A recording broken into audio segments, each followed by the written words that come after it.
RW Brasil.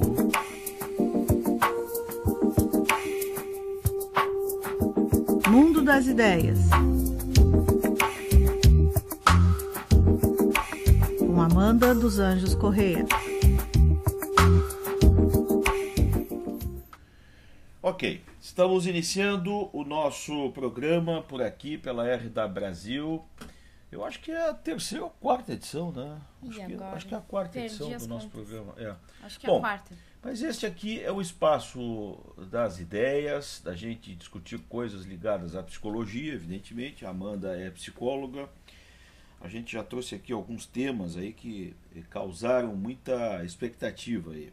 Temas do dia a dia, das novelas e tal. E hoje eu sugeri à Amanda, e ela achou interessante também, que a gente quebrasse alguns mitos aí e explicasse melhor, mais uma vez, uma personagem que é trazida às telas, na novela, e que eu acho que, eu não sei, eu tenho a impressão que ela está mal explicada, eu não sei. E essa é a minha intenção aqui hoje, a gente jogar luz aí nessa minha dúvida, né? Que é uma personagem da novela das 9, da TV Globo, que ela sofre, a novela diz isso, de autismo. Né? É assim que ela se apresenta. Mas pelas informações muito empíricas tal, que eu tenho sobre o autismo, eu às vezes fico pensando se realmente aquilo está sendo bem tratado, se aquilo é autismo. Tudo bem, Amanda? Tudo bom, boa noite, Marcelo, boa noite. Realmente é um assunto bem interessante, assim, é bem controverso até, paradoxal, né, porque... Dá para dizer o que é o autismo? Pra gente começar a conversar? O autismo, na verdade, não existe um autismo, né? Existe vários tipos de autismo, alguns tipos de autismo, né? Alguns diagnósticos, inclusive, que são confundidos com autismo, né? A gente tem aí a síndrome de Asperger, que é uma síndrome pouco falada, né? Digamos assim. Mas que existe também, que é muito semelhante ao autismo. Tem alguns manuais até que trazem como fazendo parte, sendo um subtítulo, né, digamos assim, do autismo. E dentro do autismo a gente tem níveis, né?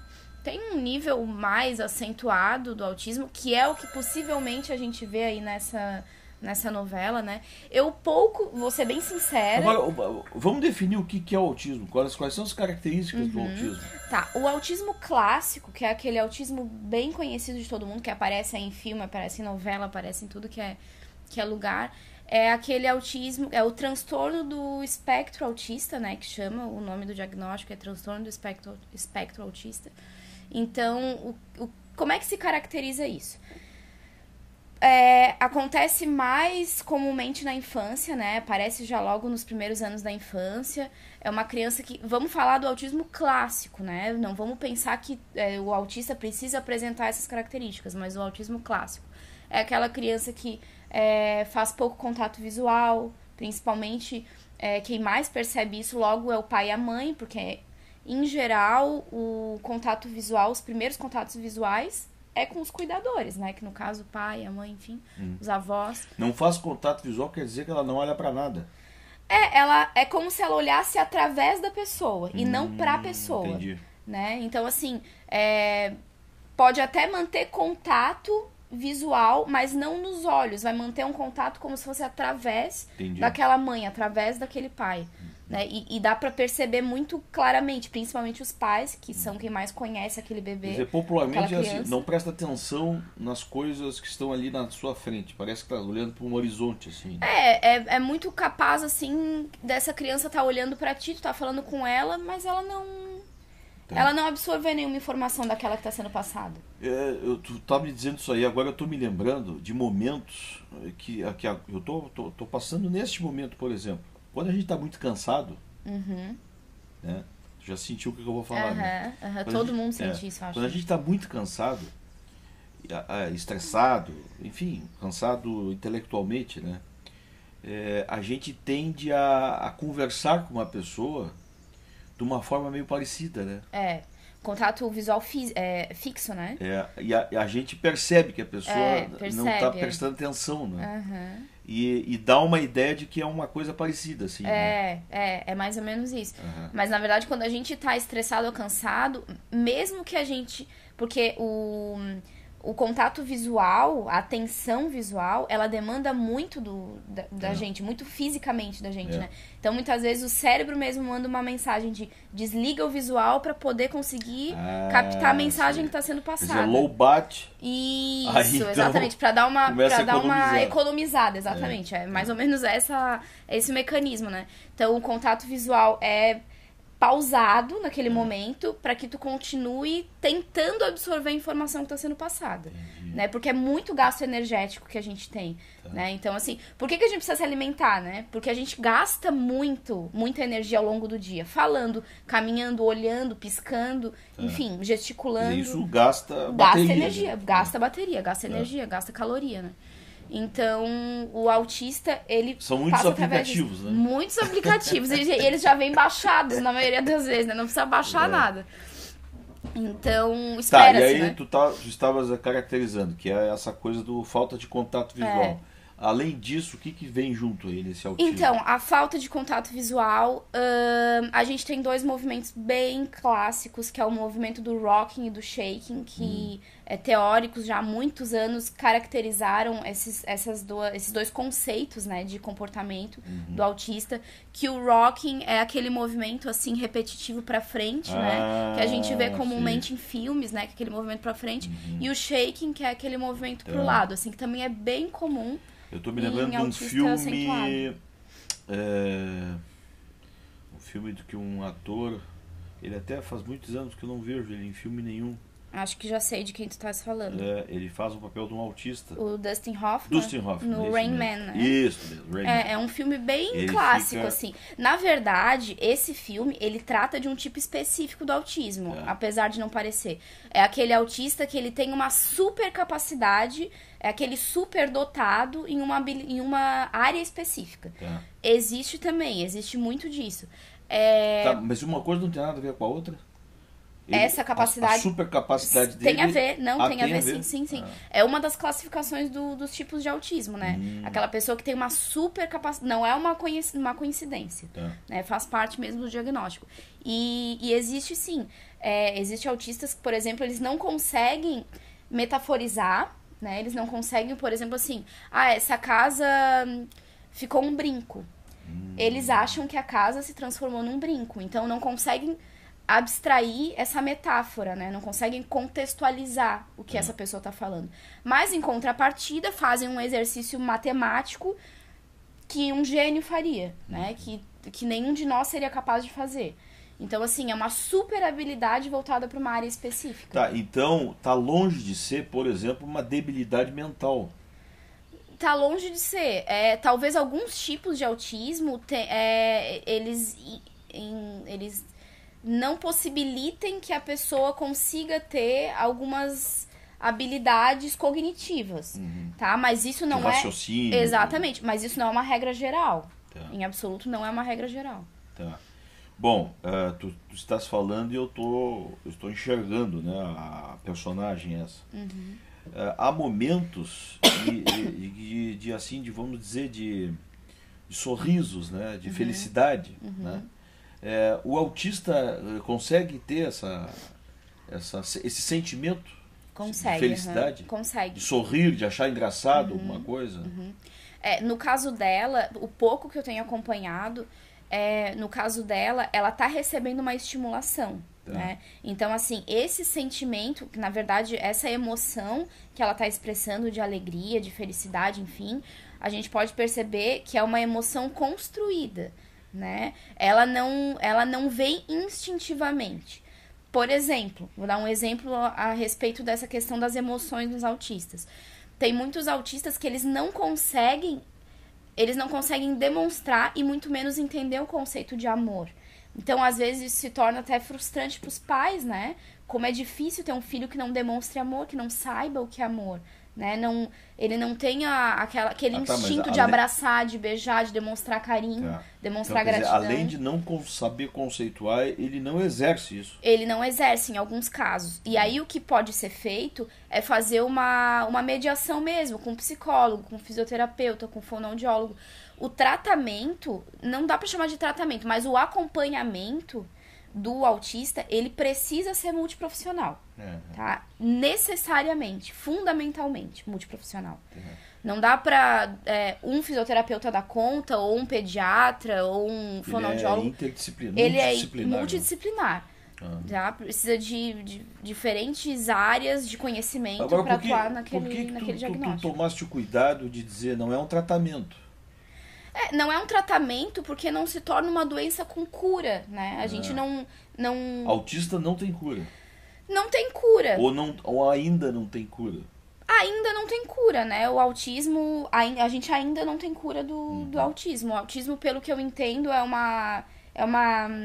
Não sei se pode ser chamado de disfunção, mas é uma debilidade genética, né, mesmo. Então, ainda não temos... Eu sei que tu não és médica, mas a medicina já conseguiu determinar onde é que está o autismo? Acredito que sim, no cérebro, então.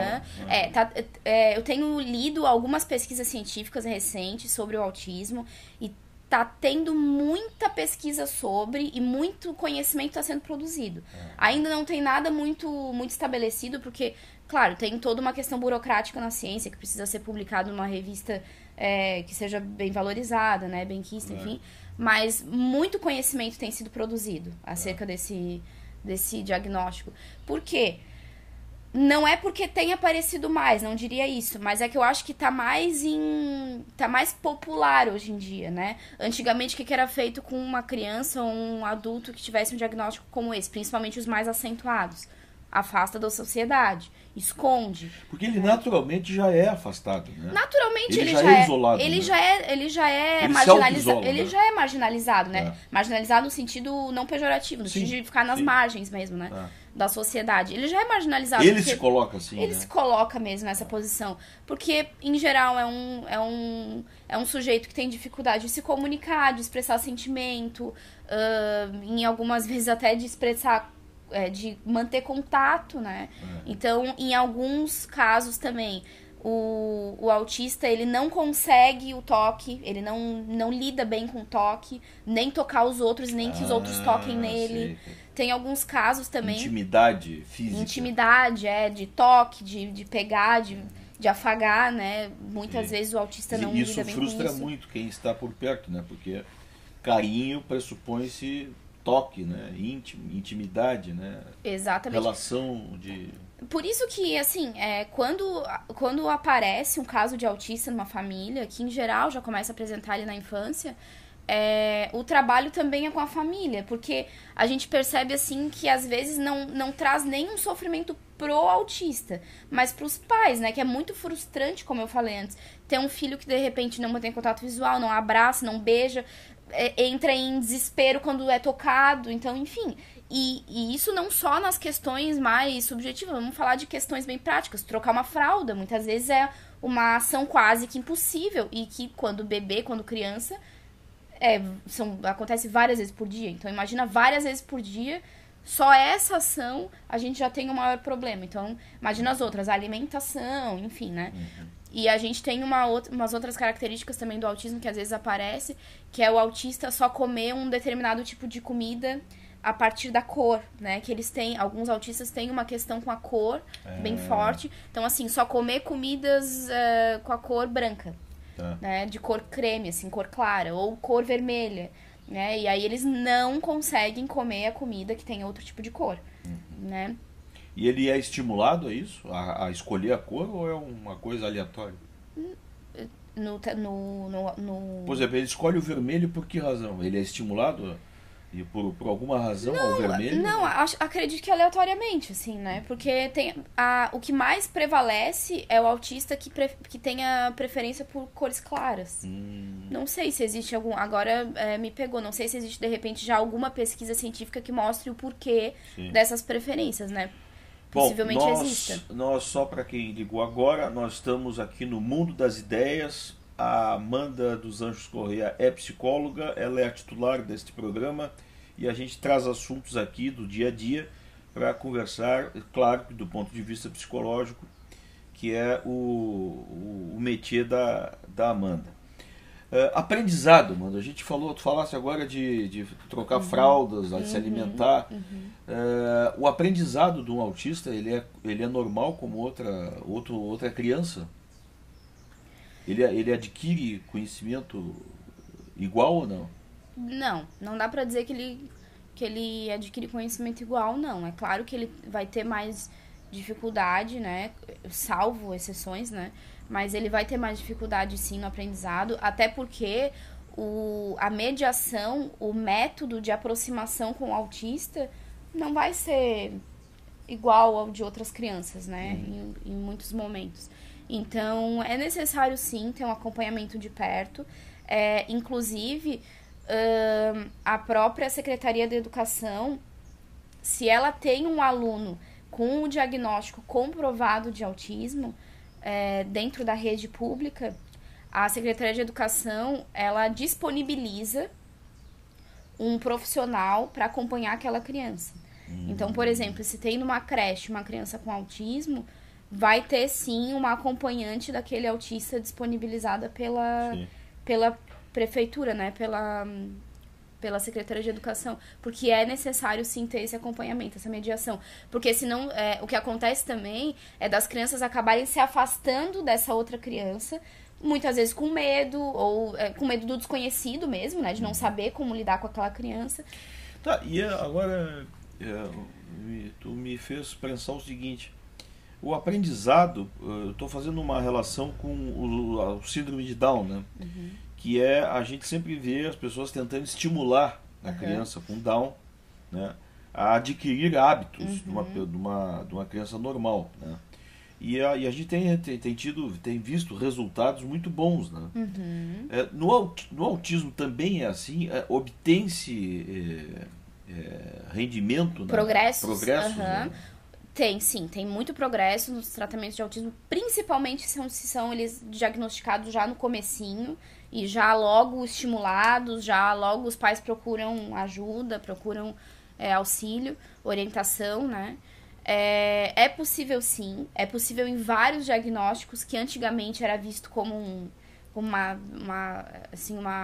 quase como uma bruxaria, né? Tinha que ser preconceito, um preconceito, né? exatamente. Né? Então, a gente tem sim autistas. É claro que quando a gente fala em progressos, a gente tem que contextualizar no grau de autismo que a gente está falando. Porque o autismo não é uma coisa só. Né? Não é uma coisa só, não é um evento único, né? Tem vários tipos de autismo, vários níveis de autismo. É muito importante falar isso, porque se o meu filho apresenta uma dessas características que eu falei, talvez ele tenha autismo. Ele não necessariamente precisa ter todas as características, né? Não precisa fazer rocking, shaking, não manter contato visual, ter preferência por alimentos. E ele pode ter surtos, assim, de autismo? Mas surto em que sentido? Surto no assim? sentido de que ele possa... O telefone está tocando aqui. Mas o nosso colega Mário Medalha aqui... O Medalha, ligo em seguidinho. Eu estou na gravação com o Mundo das Ideias aqui. É mais 10 minutos. É assim a rádio Web Brasil. Ao vivo é ao vivo. Ao vivo é ao vivo, não tem outro jeito. O Mário Medalha daqui a pouco faz o seu batendo forte aqui com o esporte. Eu estava falando dos surtos. Em que né? sentido? Assim, ou seja, uma pessoa normal, digamos, ou quase normal, e aí ela surta, ou seja, ela passa de uma hora para outra a adquirir essas características, de olhar para o horizonte, de não olhar exatamente uma pessoa, ou mostrar uma falta de sensibilidade, enfim, passa a interpretar um autista, vamos dizer assim. O autismo, ele pode, em outros diagnósticos, ele pode ser visto como um sintoma também. O que acontece muito é, em outro diagnóstico, ter também rocking, ou ter, de repente, falta de contato visual, mas por outros fatores, né? Não porque aquela pessoa tem um determinado diagnóstico mais autismo. Em geral, nesse caso, o autismo é visto como um sintoma, né? E aí, vendo bem especificamente os sintomas clássicos, né, de autismo. Então, uma pessoa que não tem nenhuma característica de autismo em algum momento não mantém contato visual, principalmente uma criança, não quer dizer necessariamente que ela seja uma criança autista. A gente vê outros males, assim, do tipo... pessoas que, por exemplo, se não tomam um tal remédio, elas esquecem onde estão, né? Não sabem onde estão, perdem a noção, né? Eu já vi isso. Acho que não sei se é esquizofrenia isso. Depende, mas, né? Mas pode ser. Uma pessoa toma remédio, ela administra aquilo, mas deixa de tomar, esquece, e está dirigindo um carro e não sabe onde é que está, de uma hora para outra. Tem que encostar porque... né? Então, aí é que eu te pergunto, entendeu? Quer dizer, isso pode acontecer com o autista também? Ser um cara normal, quase normal, né? E daqui a pouco surtar, né? Não, muito provavelmente não. Muito provavelmente não. Até porque o autismo, ele é um diagnóstico que ele é muito mais provável na infância. Então, ele é um autismo que vai se ele é um diagnóstico que vai se construindo. Eu estou te perguntando isso porque a gente vê muitas crianças. Eu tinha alguns colegas de sala de aula, assim, quando era criança, que há uma espécie, parece que baixou o disjuntor, né?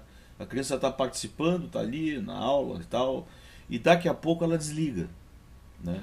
Ela se distrai, vamos dizer assim, né? Não presta atenção. Está no mundo da lua, né? No mundo da lua, como a gente diz, se dispersa, né? E às vezes passa uma manhã assim, né? Isso é um traço autista ou não tem nada a ver? Se a gente for ver isso ao longo do tempo, pode ser que sim. Fato isolado, não. Esse fato isolado não caracteriza autismo, né? E no máximo um sintoma autista, né? Naquele momento. A longo prazo, sim, daria para pensar a partir disso. Sim. Bom, voltamos a esse caso da novela, né? Que me dá sempre a impressão de que eles não estariam tratando bem o autismo. Bom, isso não é um autismo. Às vezes me dá até a impressão, a novela é um negócio que a gente fica até imaginando o que o autor pode estar pretendendo, né? E do jeito que está colocado ali, ela arrumou um namoradinho, um cara se apaixonou por ela, ou pelo menos tem uma admiração muito grande por ela, um interesse. E aí eu fico pensando, agora só o que falta é ele namorar e casar com essa moça, né? E ela ficar boa, né? Eu fico imaginando o seguinte, lá pelas tantas vão se dar conta que ela não é uma autista. Ela sofre de um outro mal, foi mal diagnosticada, e ela fica boa porque não era uma autista. Isso é possível acontecer, alguém ter um diagnóstico tão atravessado sim. assim? Dá sim. O autismo, ele pode ser muito bem confundido com a esquizofrenia.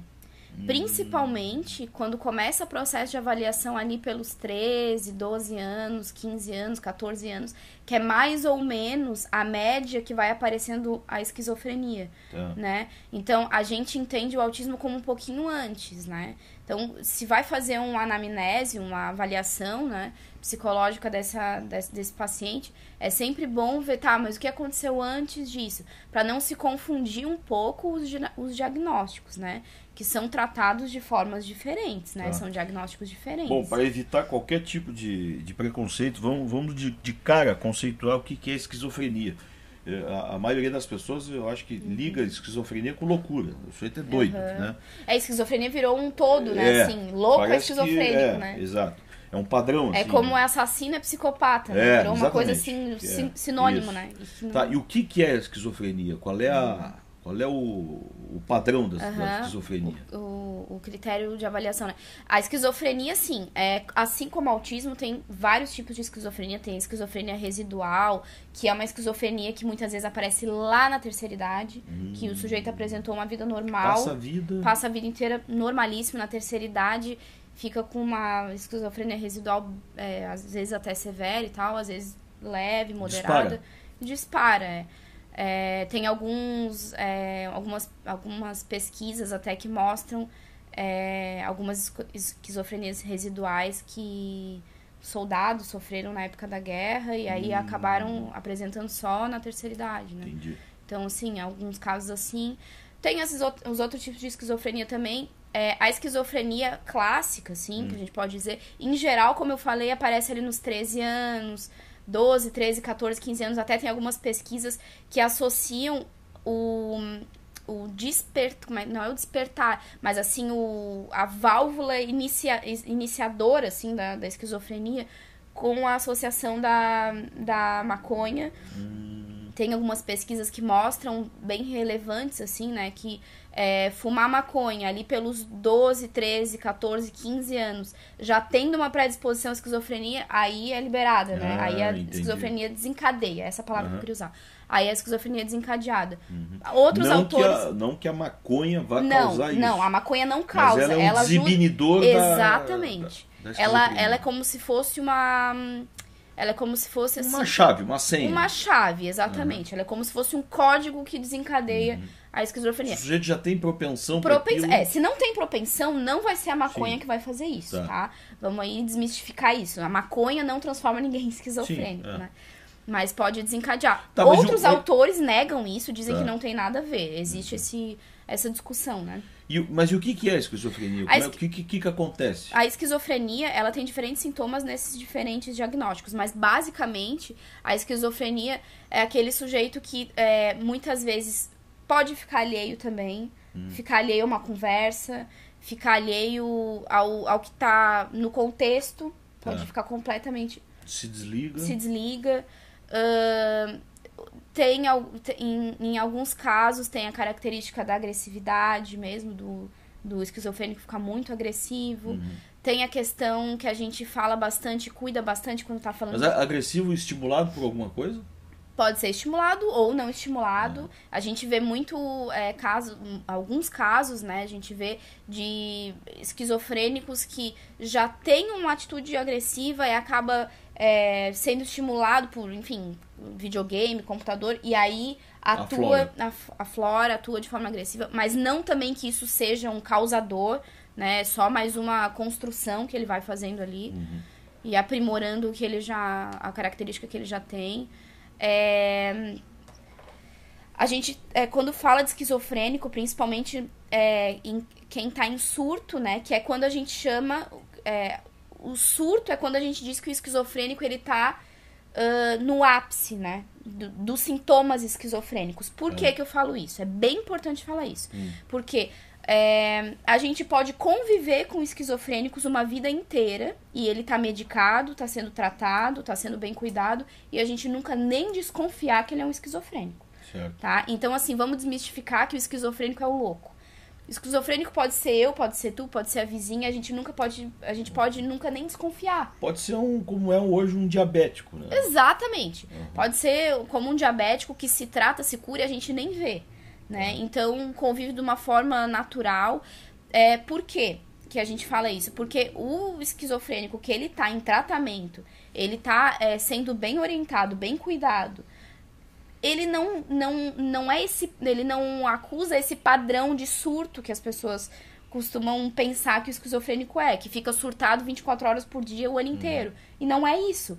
O esquizofrênico que está em surto é o esquizofrênico que está sendo maltratado, mal avaliado, mal cuidado, mal medicado. Né? Então, assim, claro que até conseguir chegar dentro de uma homeostase ali, de um equilíbrio de psicofármaco, né, de medicamento, enfim, demora, claro. É difícil, muitas vezes, nesse meio tempo acontece muita coisa, né?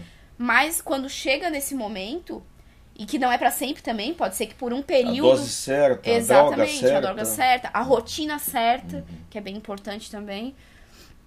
E aí fica estabilizado, digamos assim. Tá, mas nós estamos falando de esquizofrenia porque tu disseste que ela muitas vezes é confundida, né, com autismo. Onde exatamente elas ficam muito parecidas? Pode ficar parecida na questão da agressividade, na questão de ficar alheio. O autista pode ser agressivo, né? Pode ser agressivo também. É muito comum a criança autista ficar agressiva com o toque. e aí bater em outras crianças. Entendi. Né?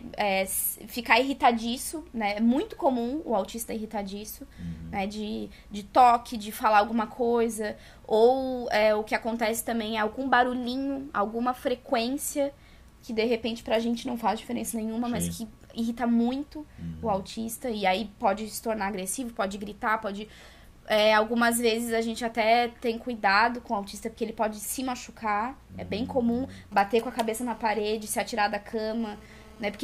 Porque o autista, muitas vezes, ele não tem a noção do... o autismo se caracteriza também pela falta de noção do outro, né? Então, esse é o espaço dele, que ele pouco conhece, muito menos o do outro. Então, ele pode não conseguir calcular a distância entre ele e essa mesa, por exemplo, né? Então, bater nessa mesa, tropeçar, cair em cima, né? Isso acontece também nesse momento de irritação. E aí a gente acha que ele é atrapalhado, né? Não, às vezes... Na verdade, tem dificuldade motora, com o contexto, ele tem dificuldade com o ambiente, né?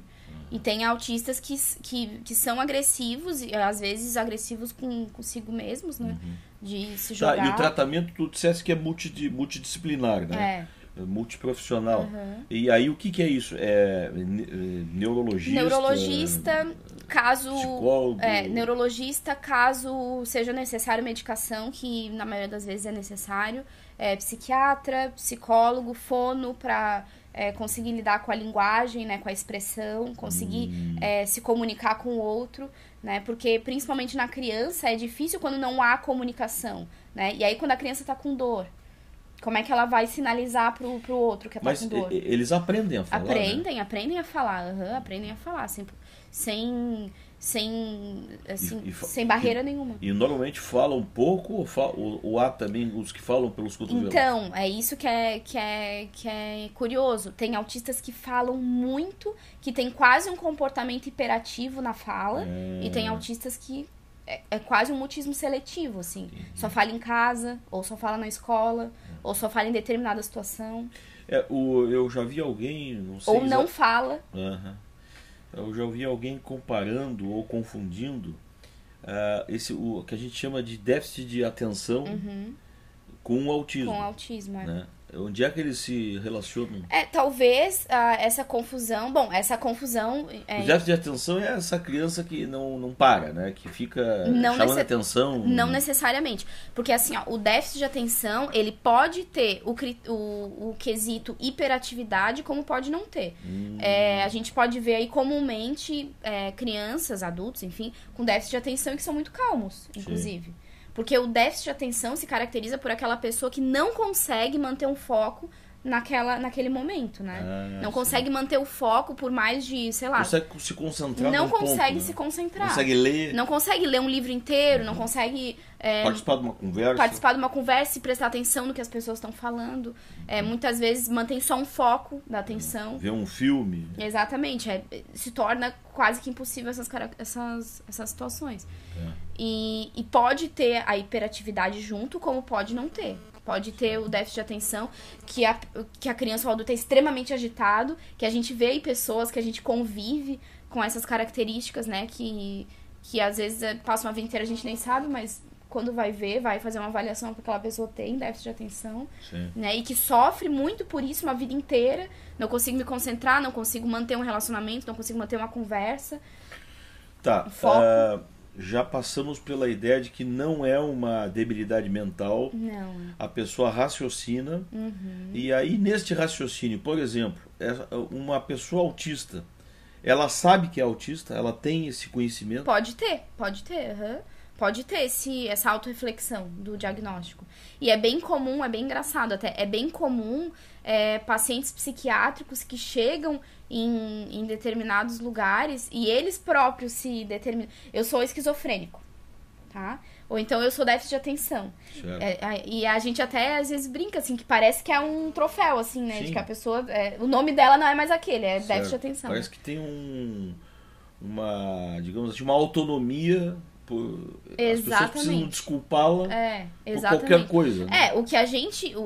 a discussão que a gente tem é exatamente essa. Essa pessoa tá fazendo isso pra se proteger, pra desculpar alguma coisa que tem feito. Que venha fazer. Enfim, o que é, né? E aí a gente tenta sempre trabalhar o oposto, que tu tens déficit de atenção, mas tu não é déficit de atenção, né? É parte de ti, mas não é o que tu é, né? Não é uma identidade, né? Porque senão a pessoa acaba tomando aquilo pra ela, né?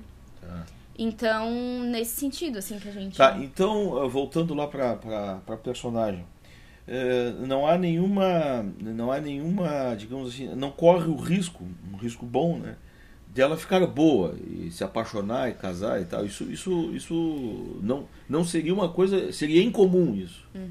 Seria extremamente incomum, né? Seria uma exceção. Eu acho que sim, a novela ela tem um fator de influência social, né? Eu acredito que, como numa outra novela que teve um caso de um esquizofrênico num estado bem grave, se apaixonou, casou no final da novela e tal, eu acredito também que a própria emissora, o próprio autor da novela esteja fazendo também um papel assim de acolhimento a essas famílias, né? Que fiquem... de promotor de desmistificar, né? Desmistificar. O que me preocupa um pouco é que quem não conhece muito de autismo fique com essa visão romântica, né? De que todo autista... Glamoriza um problema triste, né? E que fique, assim, frustrado quando se der conta que aquilo é uma exceção. Existe, pode ser que exista mesmo. Como tem casais de síndrome de Down, tem casais de esquizofrênico, enfim, pode ser que aconteça um casal de autista, a gente não pode dizer que não, né? Pode ser que aconteça, é possível, mas é raro. Vamos deixar bem claro que esse caso é um caso à parte. Um casal de autista deve ser uma coisa estranhíssima. Há um tempo atrás, estava dando no Fantástico uma série de matérias do Drauzio Varela, todo domingo, sobre casos de autistas, assim, né? E aí mostrou uma família que eu achei muito interessante, assim.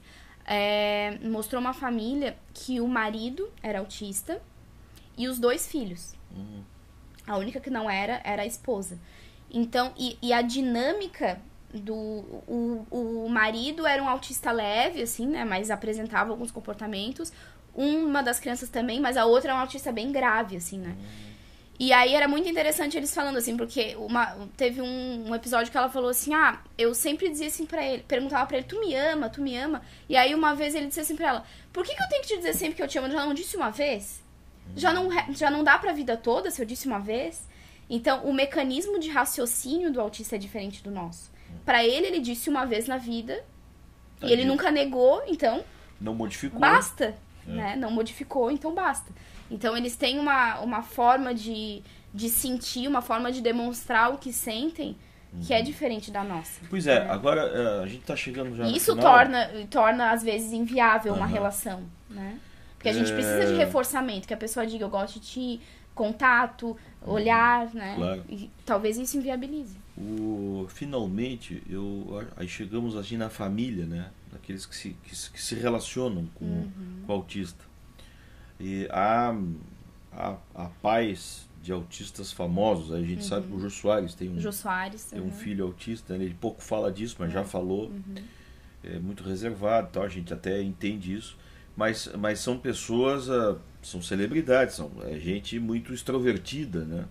E isso pode agravar o caso de um autista? Ajuda, prejudica? Qual é o comportamento desejável da família para um autista? Então, como eu falei antes... Expor, reservar... Como eu falei antes, assim, né? É importante que a família seja levada em consideração, né? E não só o autista, porque a gente vê muito famílias autistas, né? Que tem um membro da família que é autista e a família se torna um pouco autista, né? Porque aí não... porque o autista, ele é muito baseado numa rotina, né? Quando ele sai da rotina, pega um pouco ele, assim. Pega o sintoma autista, né? Então, assim, tem famílias que se mantêm numa rotina rígida por conta daquele autista. E aí logo se tornam que é famílias... pra não tirar ele daquele padrão. Que é pra não tirar ele daquele e equilíbrio. Se tornando se tornando autista. Então, por exemplo, assim, famílias... uma família de 5 pessoas em que o filho mais novo é autista.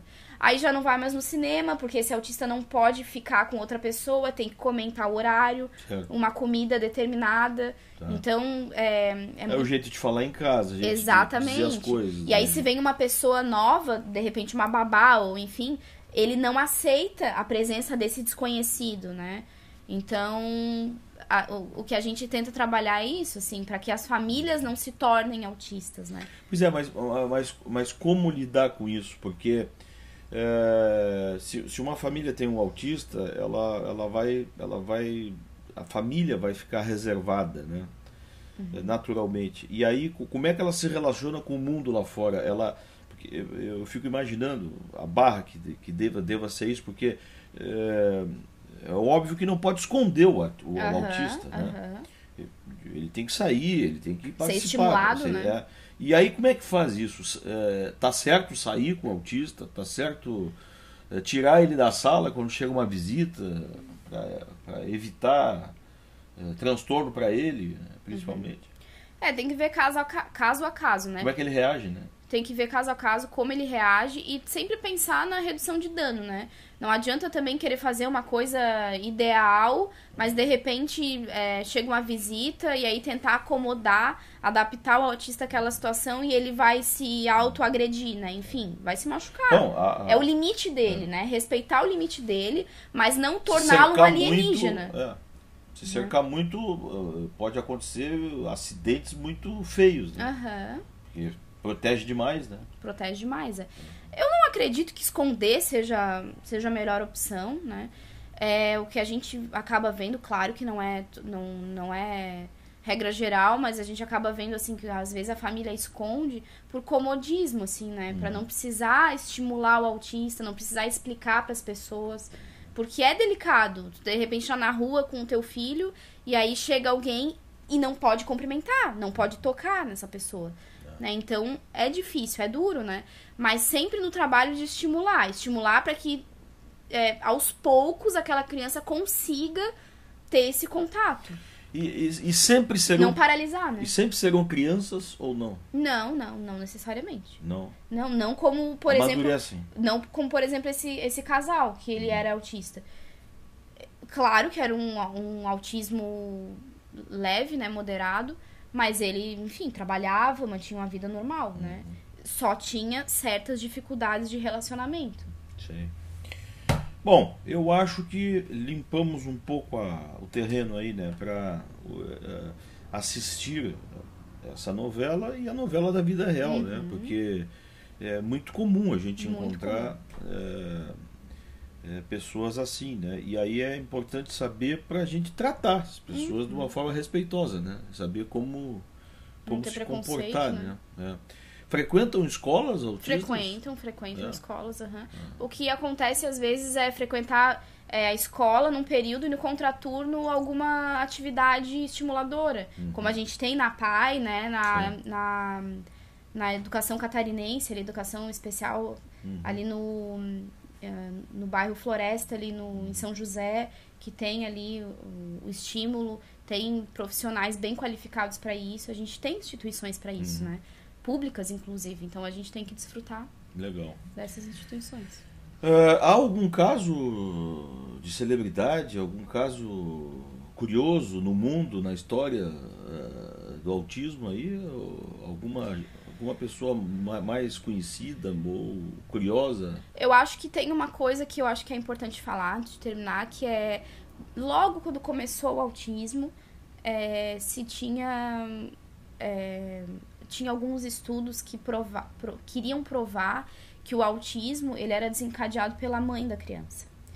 Então a gente tem aí, se colocar na internet aí, casos das mães geladeiras, aí vai aparecer de alguns autores que quiseram comprovar que a mãe, que era muito fria no contato com esse bebê, não mantinha muito contato visual, não amamentava, enfim, eram mães que Podiam produzir autistas. E isso foi por água abaixo, não é isso. Isso não produziu nada de bom, isso produziu com que muitas mães se sentissem culpadas por terem filhos autistas e acharem que fizeram tudo errado, que não deram o contato que era para ter sido dado. Então, isso não existe mais. E como tu falou, tem alguns casos de celebridades. Acho que um caso que ficou bem conhecido foi o do filho do John Travolta, que é um menino que tem um autismo bem acentuado e que ele faz o John Travolta faz, ele e a esposa, pelo mundo todo, um certo trabalho social, assim, nesse sentido, que é bem bacana. Legal. Eu não sabia. Eu não me lembro de outros agora, mas deve ter filho aí de famoso. Então tá. Amanda, muito obrigado mais uma vez. Imagina, eu que agradeço. Este foi o nosso Mundo das Ideias. Esta é a Amanda dos Anjos Correia, é psicóloga, está sempre por aqui. Quem gostou do programa, lá na página do Mundo das Ideias, vai na barrinha preta, abre o menu Mundo das Ideias, já temos lá uma coleçãozinha, bons assuntos, hein? Fiquem vocês à vontade de assistir. Quem quiser falar conosco, passar ideias, fazer críticas, dar sugestões e tal, redes sociais, no Twitter, @RWBSC, siga a gente e fique sabendo em que momentos o Mundo das Ideias está indo ao ar. Todo dia a gente reproduz e as edições inéditas são assim, ao vivo, e depois logo em seguida vai para a página específica do Mundo das Ideias. No Facebook a mesma coisa, né? Facebook travessão RW Brasil SC, tá certo? No Facebook, é claro, a gente não é tão atual assim, porque o Facebook é uma ferramenta para o depois, né? Mas o Twitter a gente avisa na hora, olha, está no ar o Mundo das Ideias.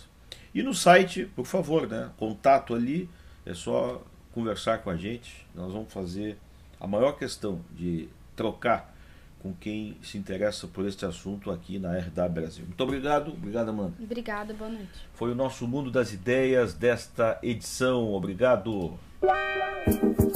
Na RW Brasil.